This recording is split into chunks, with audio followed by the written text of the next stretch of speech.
కథాస్రవంతి శ్రీ సింహప్రసాద్ గారి బతకాలి కథలు సంపుటం నుండి కర్తవ్యం కథ. కలం శ్రీ సింహప్రసాద్, గళం పప్పు భోగారావు. సింహప్రసాద్ పేరుతో రచనలు చేసే వీరి పూర్తి పేరు చలంకూరి వరాహ నరసింహప్రసాద్. పశ్చిమ గోదావరి జిల్లా నర్సాపురం మండలంలోని మల్లవరం గ్రామంలో 15/5/1952 సంవత్సరంలో రైతు కుటుంబంలో జన్మించారు. ఇండియన్ బ్యాంకులో సీనియర్ మేనేజర్గా పనిచేస్తూ 2001లో వీఆర్ఎస్ తీసుకున్నారు. హైదరాబాద్లోని కేపీహెచ్బీ కాలనీలో 2001లో Sri Sri academy IIT foundation centre నెలకొల్పి 2019 వరకు 2003లో శ్రీశ్రీ వొకేషనల్ జూనియర్ కాలేజీ స్థాపించి దాని ప్రిన్సిపాల్గా 2017 వరకు నిర్వహించారు. 1973 సంవత్సరంలో సాహిత్య ప్రస్థానం స్వాతి కథతో ప్రారంభించారు. ఇంతవరకు 485 కథలు, 72 నవలలు వివిధ పత్రికలలో ప్రచురించబడినవి. వాటిల్లో 125 కథలకు, 21 నవలలకు, 2 నాటకాలకు, 2 నాటికలకు, కొన్ని కవితలకు బహుమతులు అందుకున్నారు. 41 కథలు కన్నడ, హిందీ, తమిళ, ఇంగ్లీష్ భాషల్లోకి, 3 నవలలు కన్నడంలోకి అనువదింపబడ్డాయి. వివాహవేదం కన్నడంలోకి అనువదింపబడి సీరియల్గా ప్రచురింపబడుతోంది మరియు ఇంగ్లీష్లోకి అనువదింపబడుతోంది. వీరి మొత్తం 13 కథా సంపుటాలు వెలువడ్డాయి. వీరి ప్రముఖ రచనలు నవలలు కూలి బతుకు, మహారాజశ్రీ అవతారం గారు, నిండు నూరేళ్లు, ఉత్సవం, ధిక్కారం, స్త్రీపర్వం, అభయం, 125 బహుమతి కథలు, దాడి, వివాహవేదం, తిరుమల దివ్యక్షేత్రం మొన్నగునవి. ఆంధ్రప్రదేశ్ ప్రభుత్వం వారి ఉగాది పురస్కారం 2015లో, తెలుగు విశ్వవిద్యాలయం వారి సాహితీ పురస్కారం 2010లో, ఆంధ్ర సారస్వత సమితి మచిలీపట్నం వారి సాహిత్య ప్రతిభా పురస్కారం, నవతెలంగాణ వారి వట్టికోట ఆళ్వారు స్వామి స్మారక అవార్డు నవలకు సోమేపల్లి సాహితీ పురస్కారం, నవతెలంగాణ వారి దాశరథి రంగాచార్య స్మారక అవార్డు, యువ చక్రపాణి అవార్డు, స్వాతి అనిల్ అవార్డు, విశ్వ సాహితీ త్యాగరాయ గానసభ వారి ఉగాది పురస్కారం, నోముల కథా పురస్కారం, ఆంధ్రభూమి నాట వారి అంతర్జాతీయ కథల పోటీలో ద్వితీయ పురస్కారం, డాక్టర్ పట్టాభి కళాపీఠం వారి కథా పురస్కారం, పుప్పాల ఫౌండేషన్ వారి కథా పురస్కారం, కుప్పం రెడ్డమ్మ సాహితీ పురస్కారం అందుకున్నారు. వీరి బహుమతి కథల మీద డాక్టర్ నరేంద్ర ప్రసాద్, ఇతర కథల మీద డాక్టర్ డి పోశమ్మ పరిశోధన చేసి పీహెచ్డీని పొందారు. నవలల మీద పీహెచ్డీ నిమిత్తం మరొక విద్యార్థి పరిశోధన చేస్తున్నారు. ప్రతి ఏటా వీరు డాక్టర్ వేదగిరి రాంబాబు పేరిట కథానిక పురస్కారం, బాల సాహిత్య పురస్కారం అందజేస్తున్నారు.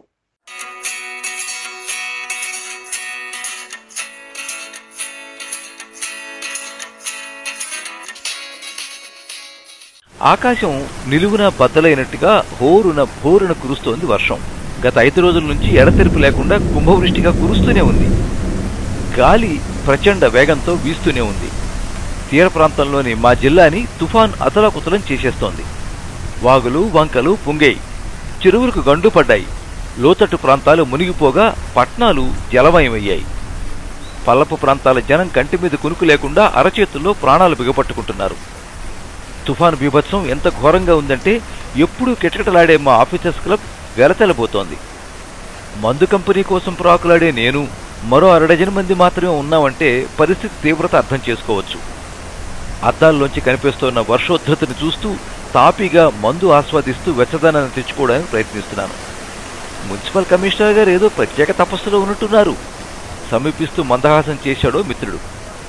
టైంకి ఈ డ్యూటీ చేయకపోతే మన శరీరంలోని ఏ భాగము పనిచేయదు. నగరం కకావికలవుతున్నా మీరలా నిమ్మక నీరెత్తినట్టు ఎలా ఉండగలుగుతున్నారబ్బా? మనం అన్ని పనులు ఫిజికల్గా చెయ్యక్కర్లేదు. ఒక్కో డిపార్ట్మెంట్కి 7 మంది అధికారులు ఉన్నారు. వాళ్ళకి ఇన్స్ట్రక్షన్స్ ఇస్తూ పైపైన సూపర్వైజ్ చేస్తే చాలు, అంతా వాళ్ళు ఫీల్డ్ స్టాఫ్ చూసుకుంటారు. ఈ అత్యవసర పరిస్థితిని వాళ్ళు హ్యాండిల్ చేయగలరా? అతని అమాయకత్వానికి జాలేసింది. చక్కగా శ్రద్ధగా చేస్తారు. అసలు రెవెన్యూ వాళ్ళు మేము ఎప్పుడూ కోరుకునేది విపత్తులు, ప్రకృతి వైపరీత్యాలు తరచు రావాలనే. ఇలాంటివి వచ్చినప్పుడే మా అన్ని జేబులు నిండేది. ఎంచేతంటే ఎంత ఖర్చు చేసినా అడిగేవాడు ఉండడు, ఆడిటింగు ఉండదు. అంతా మా ఇష్టారాజ్యం. కొత్త కలెక్టర్ అనుపమ చాలా స్ట్రిక్ట్ అంటున్నారు. అనుకోవడం వేరు, ఆచరించడం వేరు. సోషల్ నెట్వర్కింగ్ పెరిగాక ఐఏఎస్లు, ఐపీఎస్లు సొంత డబ్బా వాయించుకోవడానికి పిఆర్ఓల్ని పెట్టుకుంటున్నారు తెలుసా? అదీగాక ఈవిడ మీడియాతో మంచి రిలేషన్ మెయింటైన్ చేస్తుంది. వాళ్ళ ఆమె భజన చేస్తారు. Very simple. ఈవిడ ఆహార భద్రతా కమిషనర్గా పనిచేసినప్పుడు సుగంధ ద్రవ్యాల్లో భారీగా కల్తీ చేస్తున్న ఓ పెద్ద కంపెనీని మూయించేసిందట కదా. అదో యాదృచ్ఛిక ఘటన. రైవల్ కంపెనీ వాళ్ళు ఒప్పందించారులే. అయినా అది జరిగిన మరుసటి రోజునే ట్రాన్స్ఫర్ వేటు పడిందిగా. ఇబ్బందిగా ఫీల్ అవుతూనే అన్నాను. ఆవిడ ఈ విపత్తుని సరిగ్గా హ్యాండిల్ చేయగలరంటారా? No chance. జిల్లాకి వచ్చి 3 నెలలే అయింది. ఇంకా జిల్లా భౌగోళిక స్వరూపమే తెలిసి ఉండదు. పైగా ఆడది. ఇలాంటి ఛాలెంజీలు ఎదుర్కోవడానికి ధైర్యము స్థైర్యము ఉన్న మగాళ్ళు కావాలి. మన జిల్లా సంగతి తెలిసి కూడా ఆవిడ మన నెత్తిని కూర్చోబెట్టడం ఘోర తప్పిదాం. అదోలా చూశాడదాం. ఇంతలో నా సెల్ మోగింది. డిస్ప్లేలో జిల్లా కలెక్టర్ అనుపమ పేరు కనిపించగానే అలర్ట్ అయ్యాను. Good evening madam. మీ సిటీ పరిస్థితి కంట్రోల్లోనే ఉంది కదా? సంబంధిత డిపార్ట్మెంట్లన్నీ యాక్షన్లోనే ఉన్నాయిగా? Everything under control ma'am. ఎలాంటి సిచ్యువేషన్ అయినా హ్యాండిల్ చేసేస్తాం మ్యామ్. గొప్పగా చెప్పాను.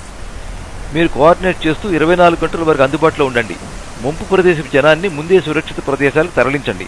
ఎక్కడా ప్రాణ నష్టం జరగడానికి వీల్లేదు. ఆస్తి నష్టాన్ని కూడా సాధ్యమైనంత తగ్గించాలి. Yes ma'am.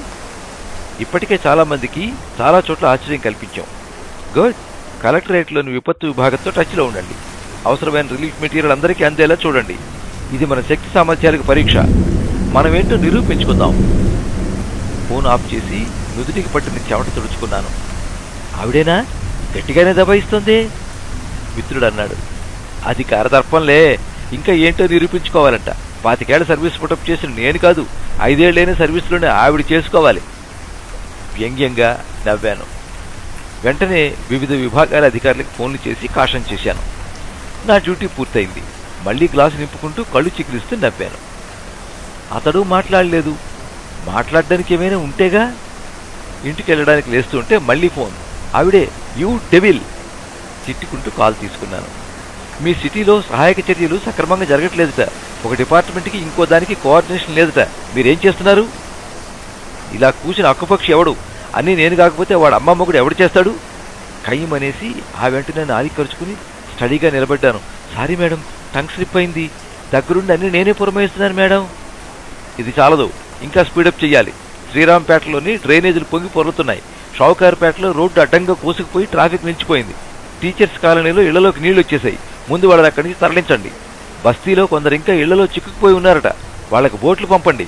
ఈ పరిస్థితి ఎన్నాళ్ళు కొనసాగుతుందో తెలియదు. రిలీఫ్ మెటీరియల్ పంపిస్తున్నాం. స్టోరేజీకి సప్లైకి ఏర్పాట్లు పకడ్బందీగా చేయండి. సహాయ శిబిరాల్లోని పరిస్థితిని స్వయంగా చూసి రిపోర్ట్ చేయండి. మందు నిషా దిగిపోయింది. ఈవిడ నా ప్రాణానికి సైతాన్లా దాపురించిందే. తిట్టుకుంటూ బయటకు నడిచాను. వర్షం ఈడ్చి కొడుతోంది.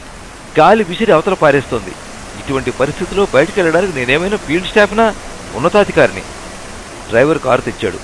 జాగ్రత్తగా ఇంటికి పోని. ఫోన్ స్విచ్ ఆఫ్ చేసి పడుకున్నాను. ఉదయం లేస్తూనే బయటికి చూశాను. దయ్యం పట్టినట్టు ఊగిపోతోంది ప్రకృతి. సెల్ ఫోన్ స్విచ్ ఆన్ చేసినా లేదో మోగింది. మళ్లీ డెబిల్. అంబేద్కర్ నగర్ మునిగిపోయింది. జనం దిక్కుతోచిన స్థితిలో అల్లాడిపోతున్నారు. మీరేం చేస్తున్నారు? అసలు మీరు ఎక్కడున్నారు? కళ్ళు మూసుకుని పడింది. పరిస్థితులు సమీక్షిస్తున్నాను మేడం. దగ్గరలో అంటే ఎంత దగ్గరలో ఉన్నారు? 10-20 అడుగుల దూరంలో. ఏ పక్కనున్నారు? ఎవరితో ఉన్నారు? నాకెక్కడా కనిపించట్లేదే. తక్షణం నా ముందుకు రండి. నా గుండెల్లో బాంబు విస్ఫోటించింది. రాత్రికి రాత్రి ఆ మహాతల్లి ఇక్కడికి వచ్చినట్టుంది. కర్మ. తిన్నగా నిద్రపోవడానికి కూడా లేదు కదా. రెయిన్ కోట్ తొడుక్కుంటూ బయటికి పరిగెత్తాను. యుద్ధ ప్రాతిపదిక మీద చకచక ఏర్పాటు చేస్తూ కనిపించింది కలెక్టర్ అనుపమ.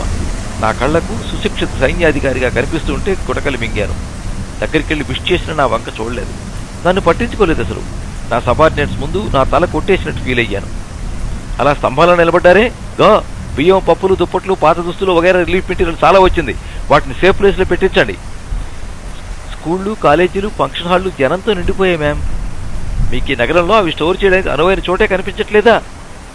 తీవ్రంగా చూసింది. బుర్రగొక్కున్నాను. ఆ దిశగా ముందుగానే సమాచారం సేకరించి ఉండాల్సింది. ఈవిడ ముందు దోషిలా నిలబడాల్సి వచ్చేది కాదు. ఏం చేస్తాం, అంతా నా బ్యాడ్ లక్. Any sessions? చుట్టూ ఉన్నవారి వంక చూసింది. సివిల్ కోర్టు కాంప్లెక్స్లో బార్ కౌన్సిల్ వారి హాల్ చాలా పెద్దగా ఉంటుంది మ్యామ్ అన్నారు ఒకరు. Good idea.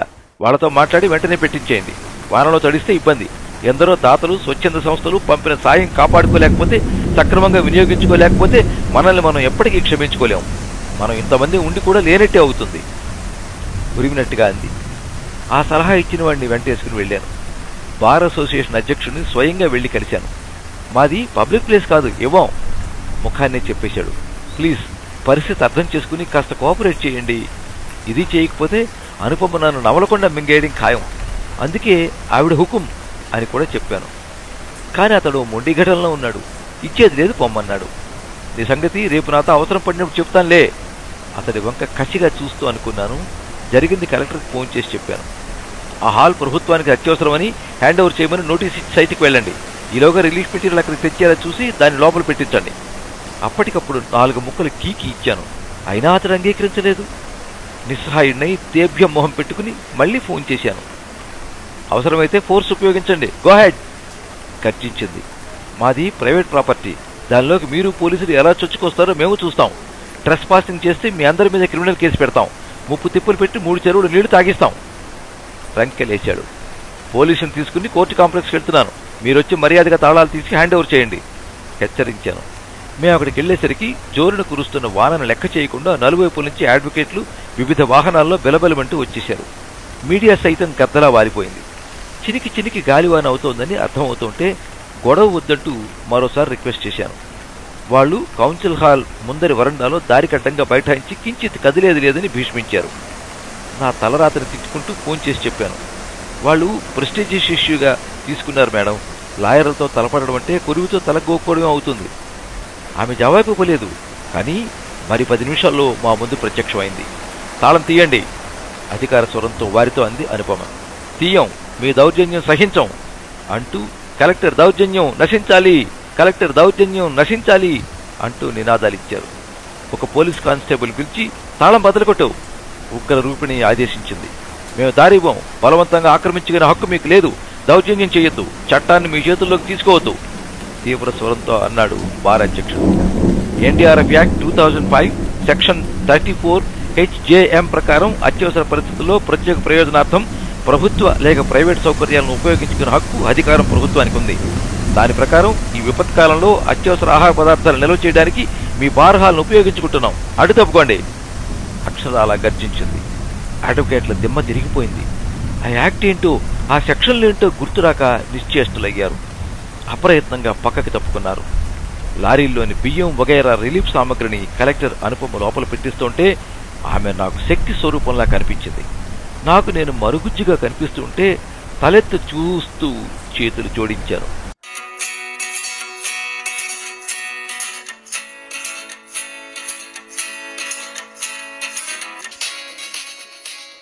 మీరింతవరకు కర్తవ్యం కథ విన్నారు. రచన శ్రీ సింహప్రసాద్. వినిపించిన వారు పప్పు భోగారావు. ఈ కథ 2022 సంవత్సరం మే 29వ తేదీ సాక్షి ఫండే సంచికలో ప్రచురించబడింది. ఈ కథ మీద మీ అమూల్యమైన అభిప్రాయాన్ని కింద కామెంట్ బాక్స్లో రాయండి. ఈ వీడియోని లైక్ చేయండి, మీ మిత్రులందరికీ షేర్ చేయండి.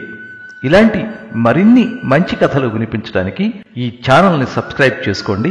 పక్కనే ఉండే బెల్ ఐకాన్ని క్లిక్ చేస్తే ఇలా అప్లోడ్ చేసే వీడియోల వివరాలన్నీ కూడా మీకు ఎప్పటికప్పుడు నోటిఫికేషన్ ద్వారా తెలుస్తాయి. ఎప్పుడు మీ అభిమానాన్ని కోరుకునే పప్పు భోగారావు. సర్వే జనాః సుఖినో భవంతు. కథా స్రవంతి